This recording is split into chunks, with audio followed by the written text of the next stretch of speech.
अरे ये सारे के सारे नारंगी वायरस हैं जो अपने बाप की लाश के साथ नहीं खड़े थे, चड्डियां संभल नहीं रही थी, वो इजराइल के साथ स्टैंड कर रहे थे। इजराइल ने भी कहा हमें तुम्हारी जरूरत नहीं है। मोदी जी तो कह रहे हैं मैं फिलिस्तीन के साथ खड़ा हुआ हूँ, अटल बिहारी वाजपेयी भी फिलिस्तीन के साथ खड़े हुए थे, लेकिन भक्त कह रहे थे नहीं भाई, पहली भारत माता, दूसरी मेरी माता इजराइल माता। तो ये तो बावले, इनको तमीज तो कुछ होती नहीं। तो पहले अपने लोगों के साथ तो खड़े जो अपनी लाशों को छोड़कर चले गए, और जिस मुस्लिम समाज को कट मुल्ला या मुल्ला कहते हैं, वही मुस्लिम समाज उनकी समाधियों को चिता दे रहा था, आरतियां उठा रहा था, सिलेंडर लेके भागा जा रहा था। लेकिन ये तो सारे के सारे वो नफरत वाले वायरस है जिनको मैंने नाम रखा है नारंगी वायरस। और इस वायरस का कोई इलाज नहीं, इस वायरस का यही इलाज है कि एंटी वायरस करके इनकी सरकार को पलटा जाए। सन 2024 में एंटी वायरस इंशाल्लाह आएगा और ये सरकार जाएगी। तो वो तो नौटंकी करते हैं। अभी पंजाब में इलेक्शन है, मोदी जी नई फैमिली बना लेंगे, सरदार जी बन के पहुंच जाएंगे। वो तो बहरूपियां है। वो जहाँ पे जिस तरह का इलेक्शन होता है, रविन्द्रनाथ टैगोर बन के बंगाल गए थे, अभी पंजाब में इलेक्शन तो पगड़ी लगा लेंगे। तो ये इनके ड्रामे हैं। जनता को पता चल चुका है कि मोदी जी जो हैं उनके लिए सिर्फ जहर का काम कर रहे हैं। भारत को बर्बाद करने वाले सिर्फ एक मोदी जी हैं, जिन्होंने किसानों को, जवानों को, सबको बर्बाद कर दिया। वो ड्रामा करते क्योंकि उनको पता है आखिरी एंटीबायोटिक उनके पास रोना है। अब क्यों उनको रोना भी नहीं आया है ना। तो जब अगर फर्जीवाड़ा करेंगे, अब जनता सब जागे, उनको सबको पता है कि मोदी जी के जो आंसू हैं वो लोगों की लाशों को तैरा रहे हैं गंगा में। तो सबको पता चल गया है कि मोदी जी के आंसू काम की नहीं, बासी कड़ी है। ये लोग, इनको पता है कि हमारी अंत्येष्टि हो चुकी, किसान हमारी चिता में मुख अग्नि देगा, यानी बीजेपी की सरकार में मुख अग्नि का काम जो है किसान ही करेगा। तो अब ये नए नए फंडे लेकर आ रहे, कभी मोदी जी रो लेते, कभी वो 2.25 आंख वाला बाबा कहता है कि भाई कोई भी नहीं मरा, सारे के सारे एलोपैथिक से मरे, मेरी मूत्रोनील खाओगे तो बच जाओगे, है ना। तो ये सारे जो ये ड्रामे कर रहे हैं, सारे बावले हो गए, बेलगाम घोड़े हो गए, ये बकवासें कर रहे हैं, क्योंकि इनको पता है हमारी सत्ता हाथ से जा रही है। बंगाल में इन्होंने धूल चाट ली है। आप यूपी में देखिए कि पंचायत के इलेक्शन में भी इनका सत्यानाश पिटा हुआ है। अब इनको पता है कि आगामी इलेक्शन जो 8 महीने बाद है, वहां भी इनकी ऐसी की तैसी लगनी है। तो ये ड्रामे कर रहे हैं कि मोदी जी रो गए, ताकि इनके जितने भी गोबर भक्त हैं, जितने भी ये नारंगी फंगस और वायरस है, जो भारत में सबसे खतरनाक वायरस है, उसका नाम है नारंगी वायरस। तो ये इनको एक करने के लिए भाई अपने मिशन पे निकल जाओ। फिर वही इनके हाथ में आ गया है, गाय गोबर तीर त्रिशूल तलवार लेकर फिर लड़ रहे हैं कि हिंदू मुस्लिम को फिर लड़वाना चाहते हैं। यहाँ मॉब लिंचिंग, वहाँ मॉब लिंचिंग, वहाँ। तो आप कितनों को भी मार लो, ये भारत एक था। भारत को पता चल गया है कि ये हिटलर शाही सरकार है, यहाँ पर लोकतंत्र की हत्या हो चुकी।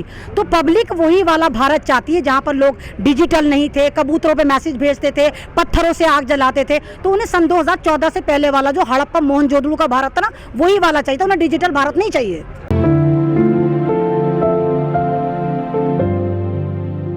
किसानों को तो सफलता मिल ही गई, जब भी तो 6 महीने से यहाँ बैठे हुए हैं और हटा नहीं पाई सरकार। सारी एंटीबायोटिक उठाकर लेकर आए, इवन कोरोना को भी खरीद के लेकर आए, लेकिन किसान आज भी यहीं बैठा हुआ है, आप भी यहीं खड़े हुए हैं। ये मूवमेंट नहीं तोड़ पाई।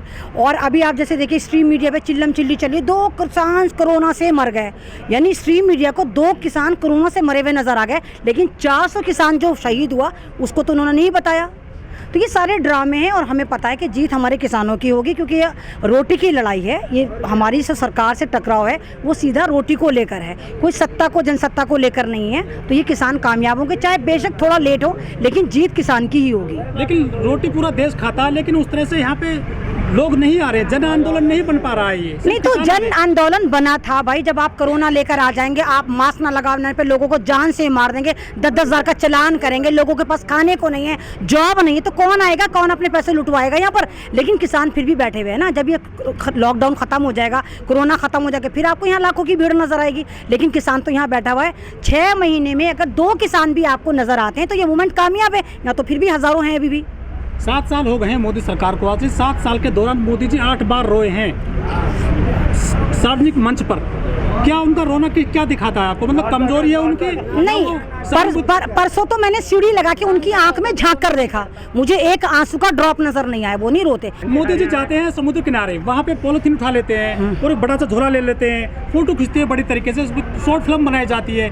लेकिन गंगा किनारे जब लाश पड़ी रहती है, उस पर कोई जवाब नहीं आता है, कोई ट्वीट भी नहीं करते हैं वो। हाँ, तो मोदी जी ने देखा ना, जब ये वाली जो अमेरिकन वेबसाइट ने जो सैटेलाइट से पिक्चर ली और सब जगह वो चादरें नजर आई, भगवा चादरें, तो मोदी जी ने काम करा ना। मोदी जी ने अपनी बटालियन को लगा दिया, तमाम के तमाम भगवा चादरें खींच लो क्योंकि रेते की तस्वीर नजर आएगी। अरे इंसानियत होती तो आप उन लाशों को मुखाग्नि देते, आप सामूहिक चिता जलवाते, ना कि चादरें खींचते। अगर वाकई आपको भारत का दर्द आता, आपको दर्द नहीं आ रहा। लाखों की तादाद में वो लोग जो हिंदी रीति रिवाज से चिता जिनकी जलनी चाहिए थी, और हिंदी रीति रिवाज में अगर आपकी चिता नहीं जलती तो आप भटकती आत्मा बन के फिरते हैं, तो लाखों फिर रहे हैं। तो मोदी जी, आपके हमारे भारत के लोग, हमारे हिंदू भाई जिनको कुत्ते बिल्ली नोच रहे हैं, वहां आपको प्रॉब्लम ही। आप कहां पे लड़ रहे हो कि जी गायें, मुसलमान गायें खा रहा है, यानी गायें खाने पे आप सामने वाले को मार रहे हैं, लेकिन इन लोगों के बाप बहनें बेटियां कुत्ते नोच रहे हैं, गिद्ध नोच रहे हैं, कौवे नोच रहे हैं, वहां मोदी जी को कोई प्रॉब्लम नहीं, वहां सब कुछ चंगा सी है। तो खट्टर तो खुद एक कोरोना वायरस है। आप देखिए ना कि जिस मूत्रोनील को 2.25 आंख वाली दवा को उसको WHO ने मना कर दिया,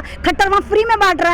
वो कह रहा है डॉक्टर तो टर टर टर बोलते हैं, डॉक्टरों का मजाक उड़ा रहा है, खट्टर भी उड़ा रहा है, वो बाबा रामदेव भी उड़ा रहा है, बल्कि बाबा रामदेव नहीं, लाला रामदेव जो है वो उड़ा रहा है। तो ये लोग एलोपैथिक का मजाक उड़ा रहे हैं, डॉक्टर का मजाक उड़ा रहे हैं, भारत का मजाक उड़ा रहे हैं। तो ये सारे के सारे बेवकूफ हो चुके हैं, इनको पता है हम मरने वाले, तबाह होने वाले, तो ये उल्टे सीधे स्टेटमेंट दे रहे हैं। जी इतनी गुस्ताखी कर जाते हैं ये रामदेव बाबा डॉक्टरों पे, चिकित्सा पद्धति पे, लेकिन कोई FIR नहीं होती है, कुछ कार्रवाई नहीं कर रही पुलिस। तो FIR कौन करेगा? ये सारे चोर मोसेरे भाई इस हम्माम में सभी नंगे हैं, तो ये तो उसी हम्माम के हैं नंगे, तो कौन FIR करेगा? अदालत में इनका अपना चलता है, बीजेपी के तो हैं, अभी डॉक्टरों को मना कर रहे हैं, अपनी दवा सब जगह प्रचार कर रहे हैं। बाबा रामदेव को जब लूज मोशन होते हैं, एम्स भागा जाता है, तू तो एलोपैथिक का इलाज करता है, तू डॉक्टरों की बेइज्जती करके कह रहा टर टर टर करते रहते हैं, एलोपैथिक दवा ने मारा। भारत में कह रहा है एक भी बंदा मरा ही नहीं, ऑक्सीजन की कमी से तमाम लोगों को डॉक्टर ने मारा है। तो इस पे तो केस होना चाहिए, इसको तो पता नहीं कौन से वाले गृह पे जाकर छोड़कर आना चाहिए जहां से ये वापस ही ना आ सके।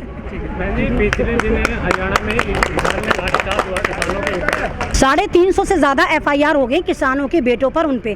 तो क्या जुर्म था उनका? वो अपनी आवाज के लिए लड़ रहे थे। आप किसानों को नहीं छोड़ रहे, तो आप फिर भारत में और लोगों को क्या हाल करते होंगे? यानी किसान बेचारा जो रोटी की लड़ाई लड़ रहे हैं, आप उस पर जुल्म कर रहे हैं, उनको मार रहे हैं, पीट रहे हैं, खुल्लम खुल्ला वीडियो नजर आ रही है, पुलिस वाले मार रहे हैं, उसके बाद आपने उन किसानों पर ही FIR लॉन्च कर दी। तो इससे बड़ी बेगैरती, बेशर्मी हो ही नहीं सकती।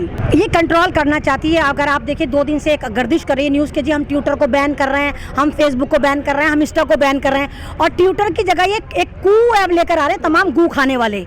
इन्होंने एक नई ऐप बनाई है कू, यानी वहां पर से तमाम गू फैलाएंगे, अपनी अपनी न्यूज़ दिखाएंगे।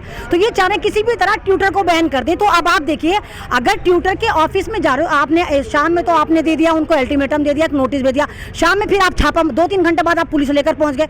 मतलब दिल्ली पुलिस की क्राइम पुलिस जा रही है। क्राइम पुलिस को पता है कहाँ पे यूज होती है? जहाँ आतंकवादी होते हैं। यानी ट्विटर अमेरिका का, और वहां पर हमारे जय शंकर बैठे हुए अमेरिका में, वो उल्टियां कर रहे हैं घबराहट की। कब कर क्या रहे हो तुम हिंदुस्तान में? वो तो अमेरिका में बैठे हुए वहां पर रिश्तेदारियां निभा रहे हैं, और यहाँ पर गोबर वक्त गू फैला रहे हैं। तो ये इस तरह नहीं होगा, सिर्फ डराने के लिए, क्योंकि जितने भी ट्विटर इंडिया में जॉब करते हैं वो तमाम इंडियन करते हैं। इस वक्त इंडियन डरपोक होते जा रहे हैं, डरा देते हैं। तो ये सोच रहे हैं तमाम के तमाम जॉब छोड़कर भाग जाएं और इनका होल्ड हो जाए। आपको पता है कि उसने संबित पात्रा ने टूल किट इस्तेमाल करी थी, कांग्रेस का नकली लेटर पैड पे अपना एक ट्वीट करके बकवासें कर रहा था, और फिर ट्विटर ने मैनिपुलेटेड ट्वीट करके उसको हेडलाइन दे दी थी। तो उस बात से डरे हुए संबित पात्रा को बचाने के लिए बीजेपी अपनी साख बचाने के लिए उल्टी सीधी हरकतें करती फिर रही है।